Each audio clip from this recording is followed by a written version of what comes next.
എല്ലാ സജ്ജനങ്ങൾക്കും സസ്നേഹ പ്രണാമം. കൃഷ്ണമന്റെ നയിക്കുന്ന ലളിത സഹസ്രനാമ പഠന ക്ലാസ്, നമ്മളുടെ ക്ലാസ് നയിക്കുന്നത് നമ്മളുടെ പ്രിയങ്കരനായിട്ടുള്ള ശ്രീ ശ്രീനിവാസൻ പന്തലിങ്കലാണ്. ക്ലാസ് നയിക്കുന്നതിന് മാഷിനെ സ്നേഹാദരപൂർവ്വം സ്വാഗതം ചെയ്യുന്നു. നമസ്തേ മാഷെ. നമസ്കാരം തിരുമേനി, എല്ലാവർക്കും നമസ്കാരം. സദാശിവസമാരംഭാം ശങ്കരാചാര്യമധ്യമാം അസ്മദാചാര്യപര്യന്താം വന്ദേ ഗുരുപരമ്പരാം.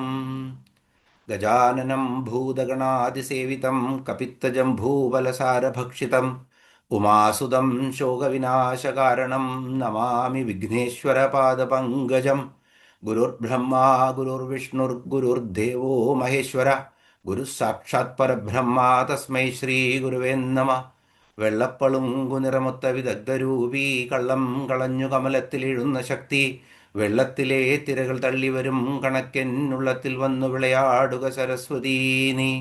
ഓം സർവമംഗളമാംഗല്യേ ശിവേ സർവാർത്ഥസാധികേ ശരണ്യേ ത്രംബകേ ഗൗരി നാരായണീ നമോസ്തുതേ.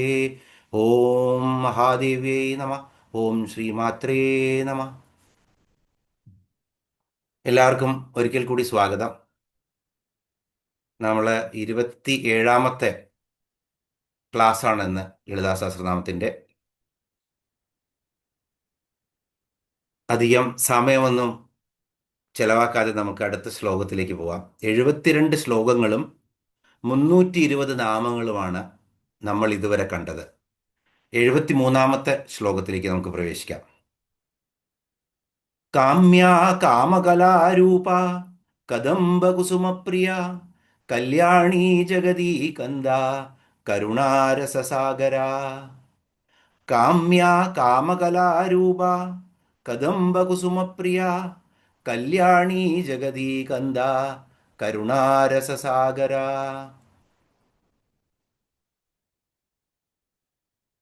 അപ്പൊ ഇവിടെ കാമ്യ ആദ്യത്തെ നാമം 321 മുതൽ 326 വരെയുള്ള 6 നാമങ്ങളാണ് 73ാമത്തെ ശ്ലോകത്തിലുള്ളത്. അതിൽ 321ാമത്തെ നാമം കാമ്യ. കാമ്യ എന്ന് പറഞ്ഞാൽ കാമിക്കത്തക്കവളായ, ആഗ്രഹിക്കത്തക്കവളായ, ആരാധിക്കത്തക്കവളായ, ഇതൊക്കെ ചെയ്യപ്പെടാൻ അർഹതയുള്ള ദേവി. ആ ദേവിക്ക് കാമ്യ എന്ന് പറയുന്നു. അപ്പോൾ ഭക്തന്മാർക്ക്, ഉപാസകർക്ക്, യോഗികൾക്ക്, ഇവർക്കൊക്കെ ഭക്തന്മാർക്ക് നിസ്സീമമായ ഭക്തി കൊണ്ട്, യോഗികൾക്ക് യോഗ സാധന കൊണ്ട്, അതുപോലെ തന്നെ ഉപാസകർക്ക് യോഗ സാധന കൊണ്ട്, അതുപോലെ യോഗികൾക്ക് അവരുടെ ജ്ഞാനം കൊണ്ട്. കാരണം ആ യോഗ ചെയ്തിട്ട് സമാധി എന്ന അവസ്ഥയിലെത്തുമ്പോൾ ജ്ഞാനചക്ഷു തുറക്കും. അപ്പോൾ അവരെ ജ്ഞാനം കൊണ്ട് ദേവി പ്രത്യക്ഷയാകും. അപ്പോൾ ദേവി പ്രാപ്യയാകും. കാമ്യ എന്ന് പറഞ്ഞാൽ കാമിക്കത്തക്കവളായ, ആഗ്രഹിക്കത്തക്കവളായ, അല്ലെങ്കിൽ ആരാധിക്കത്തക്കവളായ ദേവിയ. എങ്ങനെയാണ് ദേവിയെ പ്രാപിക്കാൻ പറ്റുക? ഓരോ ഭക്തർക്കും അവരുടേതായ നിലയിൽ ആ അതുല്യമായ ഭക്തി നമ്മൾ പ്രകടിപ്പിക്കുമ്പോൾ ദേവിയോട് ദേവി നമ്മൾക്ക് പ്രാപ്യയാകും. അതുകൊണ്ട് ഇവിടെ ദേവിക്ക് കാമ്യ എന്ന നാമം. നമ്മളറിയാം, നമുക്ക് ആത്മസ്വരൂപിണിയാണ് ദേവി. അതുപോലെ തന്നെ യാ ദേവി സർവഭൂതേഷു ചൈതന്യത്യഭിധീയതേ, ഉള്ളിലിരിക്കുന്ന നമ്മുടെ ആ ചൈതന്യം തന്നെയാണ് ദേവി. നമസ്തസ്യൈ നമസ്തസ്യൈ നമസ്തസ്യൈ നമോ നമ. അപ്പോൾ ചൈതന്യമായിട്ട് ഉള്ളിൽ കുടികൊള്ളുന്ന ആ ദേവിക്ക് നമസ്കാരം എന്നാണ് ദേവിയെ പറ്റിയിട്ട് നമ്മൾ സ്തുതിക്കുന്നത് എപ്പോഴും. അപ്പോൾ ശരിക്കും വീണ്ടും പറയുകയാണ്, അദ്വൈതത്തിൽ നിന്നും, നമ്മുടെ ദ്വൈതത്തിൽ നിന്നും അദ്വൈതത്തിലേക്ക് നമ്മൾ പ്രവേശിക്കുകയാണ്. ഉള്ളിലിരിക്കുന്ന ആ കാമിക്കത്തക്കവളായ, ആരാധിക്കത്തക്കവളായ, പ്രാപിക്കത്തക്കവളായ ദേവിയെ നമ്മൾ എന്ന് കണ്ടെടുക്കുന്നു അന്ന് നമ്മൾ ദ്വൈതത്തിൽ നിന്നും അദ്വൈതത്തിലേക്ക് നീങ്ങുമെന്നുള്ളതാണ്. അപ്പോൾ അങ്ങനെ കാമിക്കത്തക്കവളായ ദേവിക്ക് നമസ്കാരം, കാമ്യ എന്നുള്ള പേരിൽ. അടുത്ത നാമമാണ് 322ാമത്തെ നാമം, കാമകലാരൂപ. കാമകലാരൂപ എന്ന നാമത്തെ നമ്മൾ ഒരുപാട് കാര്യങ്ങൾ കൂടി വിശദീകരിച്ചതാണ്. എങ്കിലും ഒന്നുകൂടി നമുക്ക് വിശദീകരിച്ചു വരാം. കാമകല രൂപമായവൾ. അപ്പോൾ ശരിക്കും നമ്മൾ ഇതിൻ്റെ ബാഹ്യമായിട്ടുള്ള അർത്ഥം എടുക്കുകയാണെങ്കിൽ വ്യവഹാര ഭാഷയിൽ കാമകല എന്നത് കാമദേവന്റെ കല അല്ലെങ്കിൽ കാമശാസ്ത്രമാകുന്ന കല. ആ സകല കാമങ്ങൾക്കും സകല കാമശാസ്ത്രങ്ങൾക്കും അധിപതിയാകുന്ന ദേവി. അതുകൊണ്ട് ദേവി കാമകലാരൂപ എന്ന് പറയും. അപ്പോൾ ശരിക്കും നമ്മൾ ഒരുപാട് തവണ കണ്ടു, ഈ പ്രപഞ്ചത്തെ തൻ്റെ മായയിൽ ഭ്രമിപ്പിച്ചിട്ട് ഓരോ ജീവജാലങ്ങളുടെയും ഉള്ളിൽ ദേവി ആഗ്രഹങ്ങളെ പലതരത്തിൽ ജനിപ്പിച്ചിട്ട് പ്രപഞ്ചത്തെ മുന്നോട്ട് നയിക്കുകയാണ്. അല്ലെങ്കിൽ പ്രപഞ്ചം ഇല്ലാതാവും, നഷ്ടപ്പെട്ടു പോകുന്നു. നമ്മൾ കഴിഞ്ഞ പ്രാവശ്യ നാമത്തിലും കണ്ടിരുന്നു. അതുകൊണ്ടാണ് ദേവിയെ യാ ദേവി സർവഭൂതേഷു തൃഷ്ണാരൂപേണ സംസ്ഥിത നമസ്തസ്യൈ നമസ്തസ്യൈ നമസ്തസ്യൈ നമോ നമ എന്ന് പറഞ്ഞു. അപ്പോൾ ദേവി മഹാത്മ്യത്തില് ഈ ദേവിയെ സ്തുതിക്കുമ്പോൾ തൃഷ്ണാരൂപേണ എല്ലാ തൃഷ്ണകളും, ചരാചരങ്ങളിലുള്ള എല്ലാ തൃഷ്ണകളും ദേവി തന്നെയാണ്. അതുകൊണ്ട് തന്നെ ഓരോ തൃഷ്ണകളും നമുക്കുള്ള ഉളവാകുമ്പോൾ നമ്മളുടെ ധർമ്മം വിട്ടിട്ടുള്ള തൃഷ്ണകളിലേക്ക് പോകരുത് എന്നുള്ള ഒരു സൂചന കൂടി ഈ നാമം തരികയാണ്. അതുകൊണ്ട് ദേവി കാമകലാരൂപയാണ്. അപ്പോൾ സകല തൃഷ്ണകളാണ് കാമമായി മാറുന്നത്. ആ കാമങ്ങൾക്കെല്ലാം ദേവിയാണ്. അതുപോലെ തന്നെ ജീവജാലങ്ങളിൽ എല്ലാം ഈ ദേവി തൻ്റെ മായയാൽ ഈ ജീവജാലങ്ങളെ സൃഷ്ടിക്കാനും ജീവജാലങ്ങൾക്ക് സന്താനോൽപാദനം നടത്താനും ഒക്കെയുള്ള ആ കാമന കൊടുക്കുന്നത് ദേവിയായിട്ടുള്ള പ്രേരക ശക്തിയാണ്. അതുപോലെ മനുഷ്യജന്മത്തിൽ ദാമ്പത്യം എന്ന കല, ദാമ്പത്യത്തെ നമ്മൾ ഒരു യജ്ഞമായിട്ടാണ് സനാതനധർമ്മത്തിൽ നമ്മൾ വിവാഹത്തെ യജ്ഞമായിട്ടാണ് കാണുന്നത്. അപ്പോൾ ആ ദാമ്പത്യം എന്ന കല എന്ന് പറഞ്ഞാൽ ദേവി ആ ഇണക്കങ്ങള്, അതുപോലെ തന്നെ ആകർഷണീയതകള്, അതുപോലെ അവരുടെ കാമനകള്, ഇതെല്ലാം ദേവി തന്നെയാണ് ഇങ്ങനെ ഉളവാക്കിയിട്ട് നടത്തുന്നത്. അവിടെ വീണ്ടും ഭാഗവതത്തില് ധർമ്മ അവിരുദ്ധോ ഭൂതേഷു കാമോസ്മി ഭരതർഷഭ എന്നാണ് പറയുന്നത്. ധർമ്മത്തിന് വിരുദ്ധമല്ലാത്ത എല്ലാ കാമങ്ങൾക്കും ഞാൻ തന്നെയാണ് അധിപൻ എന്ന് കൃഷ്ണൻ പറയുന്ന ആ ഭഗവത്ഗീത സന്ദേശം നമ്മൾ ഓർക്കുക. എന്ത് കർമ്മം ചെയ്യുമ്പോഴും അത് ധർമ്മത്തിൽ അധിഷ്ഠിതമായിട്ട് ചെയ്യുക, എന്ത് ആസ്വദിക്കുമ്പോഴും അത് ധർമ്മത്തിൽ അധിഷ്ഠിതമായിട്ട് ചെയ്യുക. കാരണം നമ്മൾ കർമ്മം ചെയ്യാൻ വേണ്ടിയിട്ട് ജനിച്ചവരാണ്. അപ്പോൾ എന്ത് കർമ്മം നമ്മൾ ഒടുങ്ങുന്നത് വരെ നമുക്ക് എന്തെങ്കിലും കർമ്മം ചെയ്തുകൊണ്ടേ ഇരിക്കാൻ പറ്റുള്ളൂ. അതുകൊണ്ട് അതെല്ലാം സതുദ്ദേശത്തോടു കൂടിയിട്ടുള്ള കർമ്മങ്ങളാവുക. മറ്റുള്ള ജീവജാലങ്ങൾക്കോ പ്രകൃതിക്കോ അല്ലെങ്കിൽ മറ്റുള്ള ആളുകൾക്കോ ഒന്നും അതുകൊണ്ട് ഉപദ്രവമില്ലാത്ത എല്ലാ കർമ്മങ്ങളും ധർമ്മത്തിന് സത്കർമ്മങ്ങളാണ്, ധർമ്മത്തിന് വിരുദ്ധമല്ലാത്ത കർമ്മങ്ങളാണ്. ആ കർമ്മങ്ങളെല്ലാം നമ്മൾ അതിനനുസരിച്ച് ചെയ്തു പോവുക. അതെല്ലാം ചെയ്യിപ്പിക്കുന്നത് ആരാണ്? ദേവിയാണ്. ഇനി നമ്മൾ താന്ത്രികമായിട്ടുള്ള ഭാഷയിൽ പറയുകയാണെങ്കിൽ കാമകല എന്ന് പറഞ്ഞാൽ ശരിക്കും ദേവി ഹ്രീം എന്നുള്ള രഹസ്യമന്ത്രത്തിൻ്റെ അധിപയാണ് ദേവി. അപ്പോൾ ഹ്രീം എന്ന് പറയുമ്പോൾ ഹ എന്നുള്ള, ഇപ്പോൾ നമ്മളുടെ പിന്നെ പദാവലികൾ അല്ലെങ്കിൽ ശബ്ദാവലികളും അല്ലെങ്കിൽ നമ്മുടെ അക്ഷരമാലയും ഇംഗ്ലീഷിൽ ABCDEFG എന്ന് പറയുന്നു. എ എന്നുള്ളതിന് എന്തെങ്കിലും അർത്ഥമുണ്ടോ? ഇല്ല. ഈ ശബ്ദങ്ങൾ വാക്കുകളാവുമ്പോഴാണ് അർത്ഥമായി മാറുന്നത്. അതേ സമയത്ത് നമ്മൾ പറഞ്ഞു മഹാദേവന്റെ സന്ധ്യവേളയിലുള്ള താണ്ഡവ സമയത്തുള്ള ഉടുക്കിൻ്റെ ധ്വനിയിൽ നിന്നും സപ്തർഷിമാര് പെറുക്കിയെടുത്തതാണ് സംസ്കൃതത്തിലുള്ള അക്ഷരങ്ങൾ എന്നുള്ളത്. അപ്പോൾ ആ ഓരോ അക്ഷരങ്ങളിലും ആ അക്ഷരങ്ങളാണ് വാക്കുകളായി മാറുന്നത്. കൃഷ്ണൻ എന്ന് പറയുന്ന ആ കൃ എന്ന് പറയുന്ന ആ ധാതുക്കളാണ് കൃഷ്ണന്റെ നാമത്തിന് അർത്ഥം കൊടുക്കുന്നത്. അല്ലാതെ ആപ്പിൾ എന്ന് എഴുതുമ്പോൾ എക്ക് ഒരു അർത്ഥവുമില്ല, ആപ്പിൾ എന്ന് പറഞ്ഞു കഴിഞ്ഞാൽ ആപ്പിളായി മാറുന്നു എന്നുള്ളതല്ല. അതാണ് നമ്മുടെ ഭാഷയും മറ്റുള്ള ഭാഷകളും തമ്മിലുള്ള വ്യത്യാസം. ഓരോ ശബ്ദത്തിനും അത് ബീജാക്ഷരങ്ങളാണെങ്കിൽ മന്ത്രധ്വനികളാണ് തന്നെയാണ്. ഇപ്പോൾ ഇതിനകത്ത് ലളിതാ സഹസ്രനാമത്തിൽ വരുന്ന കുറേ അക്ഷരങ്ങൾ ഏറെക്കുറെ എല്ലാം തന്നെ എന്താണ്? ശരിക്കും ബീജാക്ഷരങ്ങളാണ്, ബീജമന്ത്രങ്ങളാണ്. അപ്പോൾ ഇവിടെ ഹ്രീം എന്നുള്ള ബീജമന്ത്രം നമ്മൾ എടുക്കുകയാണെങ്കിൽ ഹ റ ഈം 3 ശബ്ദങ്ങളായിട്ടാണ് അതിനെ നമ്മൾ അക്ഷരമാലയിലെ അക്ഷരങ്ങളായിട്ട് നമ്മൾ അതിനെ വിഘടിപ്പിക്കുമ്പോൾ ഹ റ ഈം, ഹ പ്ലസ് റ പ്ലസ് ഈം. ഓം എന്ന് പറയുമ്പോഴും നമുക്കറിയാം എങ്ങനെയാണ്. നമ്മൾ ശ്രീവിദ്യാമന്ത്രം ത്തെക്കുറിച്ച് വ്യാഖ്യാനിച്ചപ്പോൾ പറഞ്ഞതാണ് കുറച്ചൊക്കെ ഇത്. അപ്പോൾ ഹ എന്നുള്ളതും ര എന്നുള്ളതും ശിവതത്വത്തെ ആണ് ഇവിടെ പ്രതിനിധീകരിക്കുന്നത്. ശിവതത്വത്തിലുള്ള ബീജാക്ഷരങ്ങളാണ് ഹ എന്നുള്ളതും ര എന്നുള്ളതും. അതേസമയത്ത് ഈം എന്നുള്ള ആ ധാതു, ആ ശബ്ദം ശക്തി സ്വരൂപിണിയാണ്.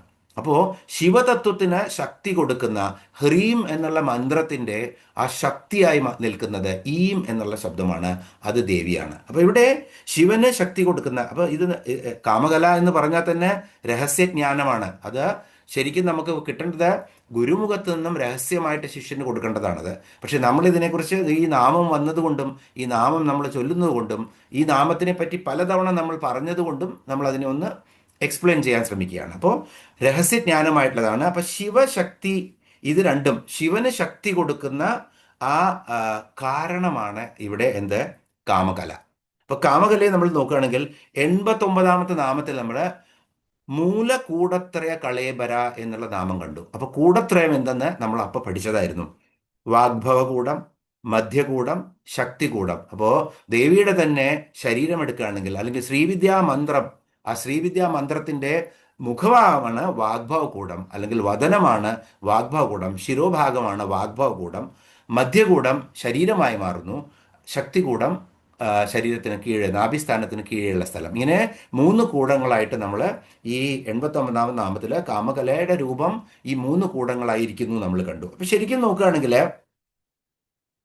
നമ്മൾക്കറിയാം ശിവൻ, ശിവതത്വവും ശക്തി തത്വവും ഒരു മുകളിലേക്കുള്ള അല്ലെങ്കിൽ ഊർധ്വമൂലമായിട്ടുള്ള ഒരു ത്രികോണവും പിന്നെ ഒരു അധോമൂലമായിട്ടുള്ള ഒരു ത്രികോണവും, ആ ത്രികോണത്തിന്റെ നടുവിലാണ് ബിന്ദു. ആ ബിന്ദുവിലാണ് ബിന്ദുമണ്ഡലവാസിനിയായിട്ട് ദേവി ഇരിക്കുന്നത്. അപ്പൊ ശരിക്കും നമ്മൾ ഈ താന്ത്രികമായിട്ട് 3 ബിന്ദുക്കളാണ്.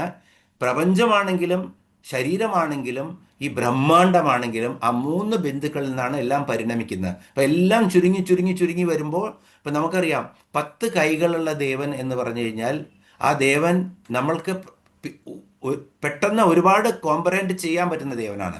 എത്ര അംഗങ്ങൾ കൂടുന്നുവോ അത്രയും അത് പ്രാപ്യതയുള്ള ഒരു അംശമായിട്ട് മാറും. അതേസമയത്ത് 4 കൈയാവുന്നു, 2 കൈയാവുന്നു.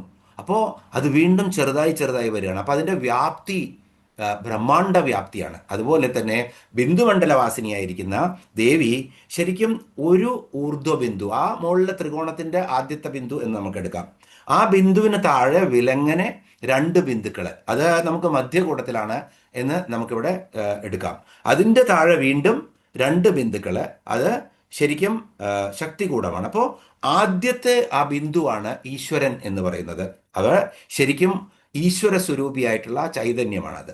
അതിൻ്റെ താഴത്ത് നമ്മൾ ജഗത് എന്ന് പറയും, അതിൻ്റെയും താഴത്ത് ജീവൻ. ഇപ്പൊ ഇതെല്ലാം ഈ ത്രിപുടികളെ കുറിച്ച് നമ്മൾ കണ്ടു. ഇപ്പൊ ഈശ്വരൻ, ജഗത്ത്, ജീവൻ, ഇങ്ങനെയാണ് ആ സ്വരൂപത്തിലുള്ള ആ 3 ബിന്ദുക്കളായിട്ട് ഈ ബ്രഹ്മാണ്ടം മുഴുവൻ പരിണമിക്കുന്നത് എന്നാണ് പറയുന്നത് മന്ത്രശാസ്ത്രത്തിലും തന്ത്രശാസ്ത്രത്തിലും. അപ്പൊ ശരിക്കും ഈശ്വരൻ ആ വസ്തുവാണ് ഇവിടെ, പ്രപഞ്ചവ്യാപിയായിട്ടുള്ള വസ്തു. അതേസമയത്ത് ജീവൻ എന്താണ്? ജീവൻ കണ്ണാടിയാണ്. ശരിക്കും നമ്മൾ 3 എന്ന് 1 പോയി കഴിഞ്ഞാൽ 2 എന്നാണ് മാത്തമാറ്റിക്സ് പറയുന്നത്. പക്ഷേ വേദാന്ത പ്രകാരം 3 എന്ന് 1 പോയി കഴിഞ്ഞാലും 1 തന്നെയുള്ളൂ. അതാണ് അദ്വൈതം എന്ന് പറയുന്നത്. അപ്പോൾ ഈശ്വരൻ എന്ന വസ്തു, ആ പ്രപഞ്ചവ്യാപിയായിട്ടുള്ള വസ്തു, അതിന് കണ്ണാടി, ജീവൻ എന്ന നമ്മളുടെ കണ്ണാടി, ആ കണ്ണാടി പ്രതിബിംബിപ്പിക്കുന്നതാണ് ഈ ജഗത്ത്. അപ്പോ കണ്ണാടി പോയി കഴിഞ്ഞാൽ പിന്നെ ജീവനും ഇല്ല, ജഗത്തും ഇല്ല. പിന്നെ ബാക്കി എന്തേ ഉള്ളൂ? വെറും ആ ഈശ്വരൻ എന്നുള്ള ചൈതന്യം മാത്രം. അപ്പോ കാമകല എന്ന് പറയുന്നത് ഇതിന് അധിഷ്ഠാനമായിട്ടുള്ള ഈ ചൈതന്യത്തിന്റെ ശക്തിയായിട്ടുള്ളതാണ് കാമകല. ശരിക്കും അതിനെ വ്യാഖ്യാനിക്കുക എന്ന് പറഞ്ഞു കഴിഞ്ഞാൽ ഒരുപാട് വ്യാഖ്യാനിക്കാനുണ്ട്. അതൊക്കെ ഗുരുക്കന്മാരുടെ അടുത്ത് അറിയേണ്ടതാണ്. അപ്പൊ കാമകല എന്ന് പറഞ്ഞാൽ നമ്മൾ താന്ത്രികമായിട്ടുള്ള അല്ലെങ്കിൽ മന്ത്രപരമായിട്ടുള്ള അർത്ഥം എന്ന് പറഞ്ഞു കഴിഞ്ഞാൽ ശരിക്കും ശ്രീവിദ്യാ മന്ത്രത്തിന്റെ 3 കൂടങ്ങളായിട്ട് അതിന് ശക്തി നൽകുന്ന ആ ദേവി ചൈതന്യമാണ് കാമകല എന്ന് പറഞ്ഞ് നമുക്കിവിടെ അവസാനിപ്പിക്കാം. അങ്ങനെ ദേവി കാമകലാരൂപ. ശരിക്കും നമ്മൾ ഇത്രയും മനസ്സിലാക്കിയാൽ മതി. ആ കാമകല എന്ന് പറഞ്ഞാൽ തന്നെ ശിവന് ശക്തി പകരുന്ന, ആ ഈശ്വരനായിട്ടുള്ള ശിവന് ശക്തി പകർന്ന് ഊർധ്വബിന്ദു എന്ന് പറഞ്ഞാൽ ശരിക്കും അത് യോനിസ്ഥാനമാണ്. യോനിസ്ഥാനം എന്ന് പറഞ്ഞാൽ പ്രപഞ്ച യോനിയാണ്. യോനി എന്ന് പറഞ്ഞു കഴിഞ്ഞാൽ സ്ത്രീയുടെ ലിംഗം എന്നല്ല അർത്ഥത്തിലല്ല സംസ്കൃതത്തിൽ ഒരിക്കലും പറയുന്നത്. പ്രപഞ്ചത്തിന്റെ ഉൽപ്പത്തിയായി മാറുന്നത് അവിടെ നിന്നാണ്. അപ്പോൾ ശരിക്കും മധ്യകൂടത്തിൽ ദേവിയുടെ സ്തനങ്ങളായിട്ടും അതുപോലെ തന്നെ ശക്തികൂടത്തിൻ്റെ താഴെയുള്ള ബിന്ദുവായി കാണുന്നത് ആ പ്രപഞ്ചത്തിൻ്റെ പ്രൊഡക്ഷൻ സെൻറ്റർ എന്ന് പറയാം. ഇതെല്ലാം ശിവന് ശക്തി കൊടുക്കുന്ന രൂപിണിയാണ്. ആ കലയ്ക്കാണ് കാമകല എന്ന് പറയുന്നത്. അത് തന്നെയാണ് എല്ലാവരുടെ ജീവിതത്തിലും ആഗ്രഹങ്ങളായിട്ടും അതുപോലെ തന്നെ തലമുറകളായിട്ടും മുന്നോട്ട് പോകുന്നത്. അങ്ങനെ കാമകലാരൂപയായിരിക്കുന്ന ദേവിക്ക് നമസ്കാരം. ഓം കാമകലാരൂപായി നമ എന്ന് നമുക്കിവിടെ ദേവിയെ സ്മരിക്കാം. അടുത്ത നാമം 323 നാമം കദംബ കുസുമപ്രിയ. അപ്പം നമുക്കറിയാം ദേവി വസിക്കുന്നത് കദംബ വനവാസിനി എന്നുള്ള നാമം നമ്മൾക്കറിയാം. ദേവിയുടെ ചിന്താമണി ഗൃഹത്തിന് ചുറ്റും മുഴുവൻ കദംബ വൃക്ഷങ്ങളാണെന്ന് നമ്മൾ ദേവിയുടെ സ്ഥൂലരൂപ വർണ്ണനയിലും ദേവിയുടെ അഡ്രസ്സ് കണ്ടുപിടിച്ച് നമ്മൾ എത്തിയപ്പോഴും നമ്മൾ കണ്ടു. അപ്പോൾ കദംബ പുഷ്പങ്ങൾ വളരെ ദേവിക്ക് പ്രിയങ്കരമാണ്. കടമ്പിൻ്റെ വൃക്ഷം എന്ന് പറയാം. നമ്മൾ പല സ്ഥലത്ത് പോകുമ്പോഴും നമ്മൾക്ക് കാണാം. ഇപ്പോൾ തവണ ഉത്തരാഖണ്ഡിൽ പോയപ്പോൾ ധാരാളം കദംബ വൃക്ഷങ്ങൾ കാണാൻ സാധിച്ചു. പൊതുവേ നമ്മൾ ഗുജറാത്ത് വിട്ട് കഴിഞ്ഞാൽ അധികം കാണാറില്ല. ഇവിടെ ധാരാളം കദംബ വൃക്ഷങ്ങളിലാണ്. അപ്പോൾ കദംബ കുസുമം ദേവിക്ക് വളരെ പ്രിയങ്കരമാണ്. അതുകൊണ്ട് ദേവിയെ കദംബ കുസുമപ്രിയ എന്ന നാമത്തിൽ അറിയപ്പെടുന്നു. 324 നാമം കല്യാണി. കല്യാണി, കല്യം എന്ന് പറഞ്ഞാൽ, കല്യാണം എന്ന് പറഞ്ഞു കഴിഞ്ഞാൽ ശരിക്കും മംഗളം എന്നാണ് അർത്ഥം. നമ്മൾ വിവാഹം എന്നതിൻ്റെ പേരിൽ മലയാളികൾ കല്യാണം എന്ന് ഉപയോഗിക്കുന്നു. കല്യാണം എന്ന് പറഞ്ഞാൽ മംഗളം എന്നാണ് അർത്ഥം. കല്യം മംഗളം. വാണി വാക്ക്. അപ്പോൾ കല്യമായിട്ടുള്ള വാണിയുള്ളവളാണ് കല്യാണി. ശരിക്കും വളരെ മംഗളകരമായിട്ടുള്ള ശുഭമായിട്ടുള്ള വാക്കുകളുള്ള ദേവി, ആ ദേവിക്ക് കല്യാണി എന്ന് പറയുന്നു. കല്യാണി എന്ന് പറഞ്ഞാൽ വിശാലമായിട്ട് നമ്മൾ മംഗളസ്വരൂപിണിയായിട്ടുള്ള ദേവിയെ കല്യാണി എന്ന് പറയുന്നു. സകല ശുഭങ്ങളെയും പ്രദാനം ചെയ്യുന്ന ദേവിയെ കല്യാണി എന്ന് പറയുന്നു. അപ്പോൾ ശരിക്കും പരാശക്തി എന്താണ്? മംഗളദായിനിയാണ്. തൻ്റെ എല്ലാ ഭക്തന്മാരെയും, ഏത് തരത്തിലുള്ള ഭക്തന്മാരായിക്കൊള്ളട്ടെ, അവർ വേദജ്ഞാനം നേടിയിട്ടുള്ള അപാര പണ്ഡിതന്മാരാണെങ്കിലും വേണ്ടില്ല, ബ്രഹ്മജ്ഞാനം നേടിയിട്ട് നിർവ്വാണം പ്രാപിച്ചിട്ടുള്ള യോഗികള വിവര്യന്മാരായാലും വേണ്ടില്ല, ഒന്നും കുറച്ചൊക്കെ അവിടെയും ഇവിടെയും പഠിച്ച നമ്മളെ പോലുള്ള ഭക്തന്മാരായാലും വേണ്ടില്ല, വളരെ അധമന്മാരായി ഒന്നും പഠിച്ചിട്ടില്ല, പക്ഷേ ദേവിയെ അവർ കഴിക്കുന്നത് കൊണ്ട് പണ്ടത്തെ നമ്മൾ നായനാർമാരെ കുറിച്ച് പറഞ്ഞപ്പോൾ കഴിഞ്ഞു എങ്ങനെയാണ് ശിവനെ ആരാധിച്ചിട്ട് ശിവനെ പ്രത്യക്ഷപ്പെടുത്തിയത് എങ്ങനെയെന്ന്. അപ്പോൾ എന്ത് കൊടുത്താലും പ്രത്യക്ഷപ്പെടുന്നതാണ്, പക്ഷെ കൊടുക്കുന്ന ഭാവന ശുദ്ധമായിരിക്കണം എന്നുള്ളതാണ്. അപ്പോൾ ദേവി എല്ലാവർക്കും മംഗളകാരിയായിട്ട് അങ്ങനെ നിലകൊള്ളുകയാണ്. സർവമംഗള മാംഗല്യാണ് ദേവി. അതുകൊണ്ട് ദേവി കല്യാണി എന്നുള്ള നാമത്തിൽ വളരെ പ്രശസ്തയാണ്. ഇനി 325 നാമമാണ് ദേവിയുടെ ജഗതീകന്ത. ജഗതീകന്ത. അപ്പോൾ ജഗതി എന്ന് പറഞ്ഞാൽ ജഗത്ത്, ഈ ബ്രഹ്മാണ്ടം തന്നെ, അല്ലെങ്കിൽ ഈ ഭൂമി എന്നെടുക്കാൻ നമുക്ക് പെട്ടെന്ന് എടുക്കുകയാണെങ്കിൽ, അപ്പോൾ ഈ ഭൂമിക്ക് അല്ലെങ്കിൽ ഈ ബ്രഹ്മാണ്ടത്തിന് കന്തമായവൾ. കന്തം എന്ന് പറഞ്ഞു കഴിഞ്ഞാൽ മൂലം അല്ലെങ്കിൽ വേര്. അപ്പോൾ ദേവി എന്താണ്? ഈ പ്രപഞ്ചത്തിൻ്റെ വേരാണ് ദേവി. നമ്മൾ ഊർധ്വമൂലം അധശാഖം എന്നുള്ള ഭഗവത്ഗീതയിലെ ശ്ലോകം ഓർക്കുക. അപ്പോൾ അതേ ആശയം തന്നെയാണ് ഇവിടെ. ദേവി തന്നെയാണ് ഈ ഭൂമി, ഈ പ്രപഞ്ചത്തെ മുഴുവൻ തൻ്റെ വേരുകളിലൂടെ അങ്ങനെ പരിപോഷിപ്പിച്ച് എല്ലാ പോഷകാംശങ്ങളും ജലവും ധാതുക്കളും എല്ലാം വലിച്ചെടുത്ത് കൊടുത്ത ഒരു മഹാവൃക്ഷമാക്കിയിട്ട് ദേവി അങ്ങനെ വെക്കുകയാണ്. ഇനിയോ സപ്പോസ് പ്രളയം വന്നു, അപ്പോൾ കന്തമൂലത്തിൻ്റെ പ്രത്യേകത എന്താണ്? വേരിൽ നിന്ന് അല്ലെങ്കിൽ കന്ത മൂലമായിട്ടുള്ള ഇപ്പോൾ കിഴങ്ങ് വർഗ്ഗങ്ങളിൽ നിന്നൊക്കെ എങ്ങനെയാണ് ഉണ്ടാവുന്നത്? അതിൽ നിന്നും പൊട്ടിമുളച്ച് വീണ്ടും പുതിയ വൃക്ഷം ഉണ്ടാവും. അപ്പോൾ ദേവി ശരിക്കും ചരാചരങ്ങളെ ഒരാൾ നശിക്കുമ്പോൾ മറ്റൊരാളായി മാറുന്ന ആ കന്തമൂലമായി മാറുന്നു ദേവി. അതുപോലെ തന്നെ ബ്രഹ്മാണ്ടം തന്നെ പ്രളയത്തിൽ നശിച്ചു പോകുമ്പോൾ പുതിയ ബ്രഹ്മാണ്ടത്തിൻ്റെ സൃഷ്ടികർത്തിയായി മാറുന്നു ദേവി. അങ്ങനെ ദേവി ഈ ജഗത്തിൻ്റെ, ഈ വിശ്വത്തിൻ്റെ, ഈ പ്രപഞ്ചത്തിൻ്റെ കന്തമാണ്, വേരാണ്, മൂലമാണ് ദേവി. അതുകൊണ്ട് ദേവിയുടെ നാമം ജഗതീകന്ത. അപ്പോൾ ഈ പ്രപഞ്ചത്തിൻ്റെ വേര് തന്നെയാണ്, കിഴങ്ങ് തന്നെയാണ് ദേവി. ചെടി നശിച്ചു പോകുമ്പോൾ ഭൂകാണ്ഡത്തിൽ നിന്നും എങ്ങനെയാണോ പുതിയ സസ്യം ഉണ്ടാവുന്നത്, അതേപോലെ തന്നെ ദേവി ചരാചരങ്ങളെ എല്ലാം വീണ്ടും വീണ്ടും സൃഷ്ടിയും സ്ഥിതിയും സംഹാരവും മൂന്നും നടത്തുകയാണ്. ആദ്യം സൃഷ്ടി നടത്തുന്നു, അതിനുശേഷം അവർക്ക് വേണ്ടതെല്ലാം കൊടുത്ത് ആ വൃക്ഷത്തെ വളർത്തുന്നു. നശിക്കുമ്പോൾ വീണ്ടും വീണ്ടും വരുത്താനുള്ള എന്തൊക്കെ വിദ്യകളുണ്ടോ അതെല്ലാം അവൾക്ക് കാമകലയായിട്ടും അതുപോലെ കൊടുക്കുന്നു. അതിനുശേഷം ആ മഹാപ്രളയ സമയത്ത് ദേവി വീണ്ടും പ്രപഞ്ചത്തെ സൃഷ്ടിക്കുന്നു. അപ്പോൾ ശരിക്കും ദേവിയുടെ എല്ലാ നാമങ്ങളും അല്ലെങ്കിൽ എല്ലാ കർമ്മങ്ങളും ഈ ജഗതി കന്ത എന്നുള്ള നാമത്തിൽ അടങ്ങിയിരിക്കുകയാണ്. ഇനി കന്തം എന്നുള്ളതിന് മറ്റൊരർത്ഥമുണ്ട്, മേഘം. അപ്പോ കന്തം എന്നുള്ളത് മേഘമാണെങ്കിൽ വർഷമായി പെയ്ത് ജീവജാലങ്ങളെ മുഴുവൻ പരിപോഷിപ്പിക്കുന്നത് ദേവിയാണ്. മഴയില്ലാത്തൊരു കാലത്തെക്കുറിച്ച് ആലോചിച്ച് നോക്കൂ, ഒന്നുമില്ലാത്ത അവസ്ഥ വരും. അപ്പോ ദേവിയാണ് മേഘമായി വർഷിച്ച് ഈ പ്രപഞ്ചത്തെ മുഴുവൻ പരിപാലിക്കുന്നത്. ഇനിയോ പ്രളയ സമയത്ത് മേഘമായിട്ട് വർഷമായി ചൊരിഞ്ഞ് സകലത്തിനെയും പ്രളയത്തിൽ മുക്കിക്കളയുന്നതും ദേവി തന്നെയാണ്. അപ്പോൾ ദേവി ഇവിടെ മേഘം എന്ന് പറഞ്ഞു കഴിഞ്ഞാൽ പരിപാലിക്കാനുള്ള മേഘവും അതുപോലെ തന്നെ ലയിപ്പിക്കാനുള്ള മേഘവും ആയി വർത്തിക്കുന്നതും ദേവി തന്നെ. അപ്പോ ദേവി ആദിമ ചൈതന്യമാണ്, അനന്തമായ ചൈതന്യമാണ്, അനിത്യമാണ്. അങ്ങനെ നിലകൊള്ളുകയാണ് ദേവി. ആ ദേവിക്ക് നമസ്കാരം. ജഗതി കന്ത എന്ന നാമം. ഇനി 326 നാമം നമുക്ക് പെട്ടെന്ന് നോക്കാം. കരുണാരസസാഗര. കരുണാരസസാഗര, കരുണാർദ്രമായ രസം നിറഞ്ഞ സാഗര സ്വരൂപിയായവൾ. ഇവിടെ ശ്രദ്ധിക്കണം, ഇവിടെ കരുണസാഗരമായവൾ എന്ന് പറയുന്നില്ല, കരുണയുടെ സാഗരം എന്നല്ല പറയുന്നത്, കരുണാരസ സാഗര. അപ്പൊ കരുണാരസം കൊണ്ട് നിറഞ്ഞ സാഗര സ്വരൂപിയായി മാറിയവൾ. അപ്പൊ കരുണാരസം തന്നെ സാഗരമാണ് ദേവിയുടെ. അപ്പോ കരുണയുടെ അൾട്ടിമേറ്റ് സ്വരൂപം, ഇനി അതിന് ഒന്നും അപ്പുറത്തേക്കില്ല. ദേവി കരുണയുടെ ഏറ്റവും വലിയ സ്വരൂപമാണ്.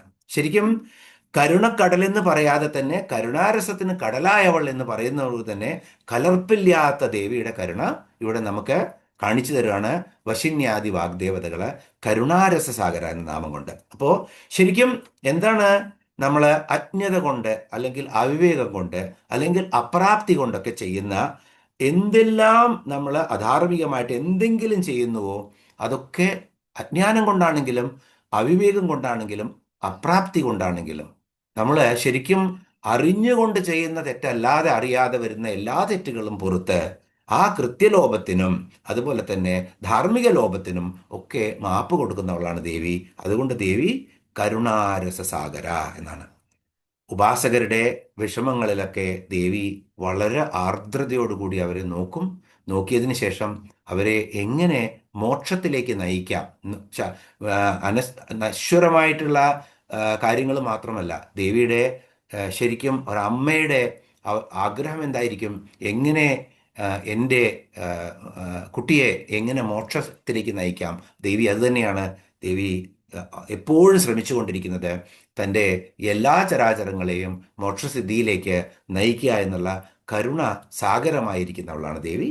അതുകൊണ്ട് ദേവിയുടെ നാമം കരുണാരസസാഗര. അപ്പോൾ അങ്ങനെ 73 ശ്ലോകം കഴിഞ്ഞിരിക്കുകയാണ്.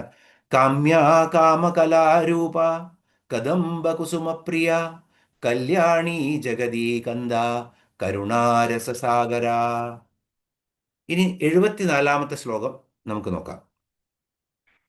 കലാവതി കലാലാപ കാന്ത കാദംബരി പ്രിയ വരദാ വാമനയന വാരുണീ മദവിഹ്വല. കലാവതി കലാലാപ കാന്ത കാദംബരി പ്രിയ വരദാ വാമനയന വാരുണീ മദവിഹ്വല.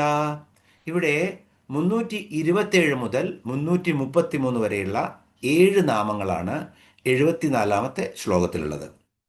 ആദ്യത്തെ നാമം നോക്കാം നമുക്ക്. കലാവതി. കലാവതി എന്ന് പറഞ്ഞാൽ ശരിക്കും നമ്മളെ ഇതിന് മുന്നേയും കണ്ടു ഒരു നാമം, അത് നമ്മൾ സൂചിപ്പിക്കാം.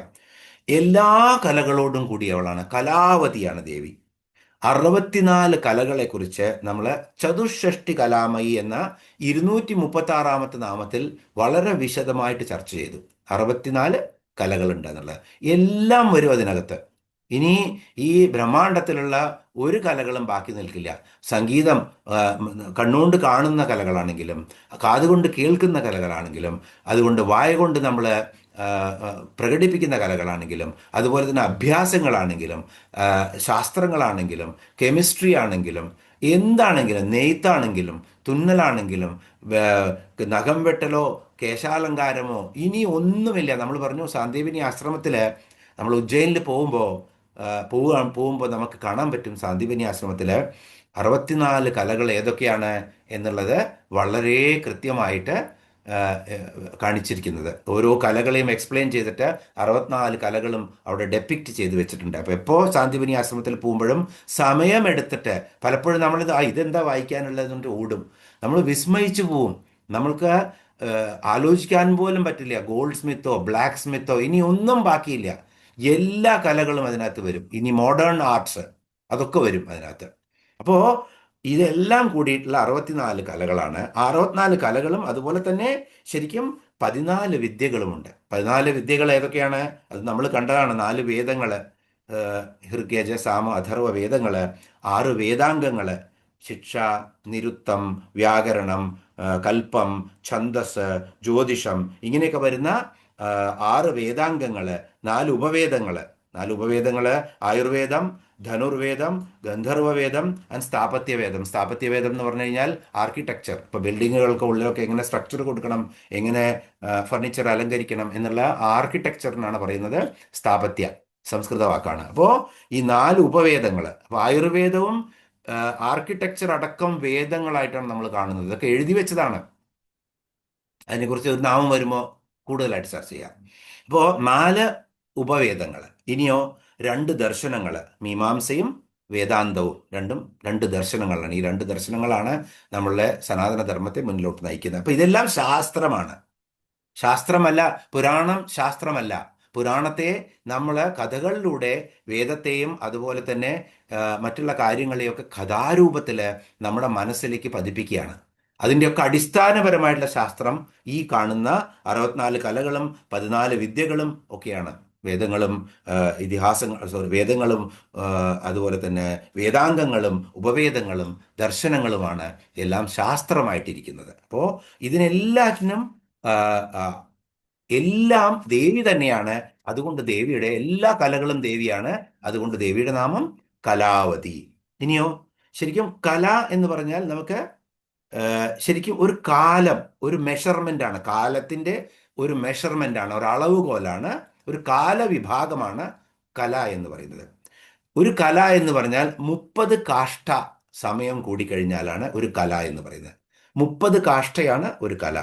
കലാകാഷ്ഠാതിരൂപേണ പരിണാമപ്രദായിനി വിശ്വസ്യോപരതൗ ശക്തേ നാരായണീ നമോസ്തുതേ. ദേവി മഹാത്മ്യത്തില് 11-ാം അധ്യായത്തില് അനന്തമായ കാലം തന്നെ ദേവിയാവുന്നു കലാകാഷ്ഠാതിരൂപേണ. അപ്പോൾ 30 കാഷ്ഠ സമയത്തിനാണ് ഒരു കല എന്ന് പറയുന്നത്. ആ കലയും കാഷ്ടവും ഒക്കെ ആയിട്ടുള്ളത് ആരാണ്?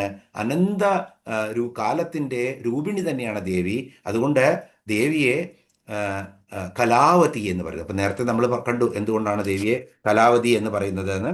64 കലകൾക്കും ആധാരമാണ് ദേവി. അതുമാത്രമല്ല ദേവി സമയത്തിനും ആധാരമാണ്. അതുകൊണ്ട് കാലം ദേവി തന്നെയാണ്. അതുകൊണ്ട് ദേവിയെ കലാവതി എന്ന് പറയുന്നു. ഇനി ചന്ദ്രന് 16 കലകളുണ്ട്. നമുക്കറിയാം ചന്ദ്രകല എന്ന് പറയുന്നത് അതുകൊണ്ട് തന്നെയാണ്. ആ കറുത്ത വാവ് കഴിഞ്ഞതിന് ശേഷം ഒന്ന് വൃദ്ധിയും, അത് കഴിഞ്ഞ് പൗർണമി കഴിഞ്ഞതിന് ശേഷം ക്ഷയവും, ഇങ്ങനെ 16 കലകൾ ചന്ദ്രനുണ്ട്. ആ 16 കലകൾക്കും നിത്യ എന്ന് പറയുന്ന ഓരോ ദേവതകളുമുണ്ട്. അതെല്ലാം നമ്മൾ കണ്ടിട്ടുണ്ട്. അപ്പോൾ കല എന്ന് പറഞ്ഞാൽ ചന്ദ്രൻ്റെ 16 കലകളാണ്. 16 തിഥി ദേവതകളുണ്ട്. ആ 16 നിത്യകളിൽ നമ്മൾ കണ്ടതാണ്. ആ നിത്യകളെല്ലാം ദേവി തന്നെയാണ്. അതുകൊണ്ട് ദേവി കലാവതി. ഇനിയോ അഷ്ടമി ചന്ദ്ര ബിഭ്രാജ തളികസ്ഥല ശോഭിത എന്ന് നമ്മൾ കണ്ടു. ദേവി തന്നെ അഷ്ടമി ചന്ദ്രനെ തൻ്റെ അളികസ്ഥലത്തില്, നെറ്റിത്തടത്തില് അങ്ങനെ അലങ്കാരമായി വെച്ചിരിക്കുകയാണ്. അതുപോലത്തെ നെറ്റിയാണ് ദേവിയുടെ എന്നാ പറയുന്നത്. പക്ഷെ ദേവിയുടെ കിരീടത്തില് ചന്ദ്രനുമുണ്ട്. അതുകൊണ്ട് ദേവി ആ ചന്ദ്രനെ പോലത്തെ നെറ്റിത്തടം വിളങ്ങുന്ന ദേവിയാണ്. അപ്പോൾ ദേവിയുടെ നെറ്റിത്തടത്തെ ഉപമിച്ചിരിക്കുന്ന ആ ചന്ദ്രകല തന്നെ ദേവിയുടെ ആഭൂഷണമാണ്. അതുകൊണ്ട് ചന്ദ്രകലയും ദേവി തന്നെയാണ്. അതുപോലെ ശരീരത്തിലെ ത്വക്ക്, അതുപോലെ അസ്ഥി, പിന്നെ മേധസ്, മാംസം, ഇതിനൊക്കെ എന്താ പറയുക? സെൽസ്, കല, കോശങ്ങൾ. ഈ കോശങ്ങളെല്ലാം ശരിക്കും 36 അടിസ്ഥാന തത്വങ്ങളെ കൊണ്ടാണ് ഈ ബ്രഹ്മാണ്ടവും ആ ബ്രഹ്മാണ്ടത്തിൻ്റെ ചെറിയ രൂപമായിട്ടുള്ള നമ്മുടെ ശരീരം, പിണ്ടാണ്ടം ഉണ്ടായിരിക്കുന്നത്. അതെല്ലാം ദേവി തന്നെയാണ്. ആ കലകൾക്കെല്ലാം ആസ്ഥാനം ദേവി തന്നെയാണ്. അതുകൊണ്ട് ദേവി കലാവതി. അപ്പോൾ ദേവിയുടെ നാമം കലാവതി എന്നോർക്കുമ്പോൾ ഇതെല്ലാം നമുക്ക് ഓർമ്മ വരണം. ദേവി തന്നെയാണ് എല്ലാ കലകൾക്കും ആസ്ഥാനം. ദേവി തന്നെയാണ് നമ്മുടെ ശരീരത്തിൻ്റെ എല്ലാ കലകൾക്കും ആസ്ഥാനം.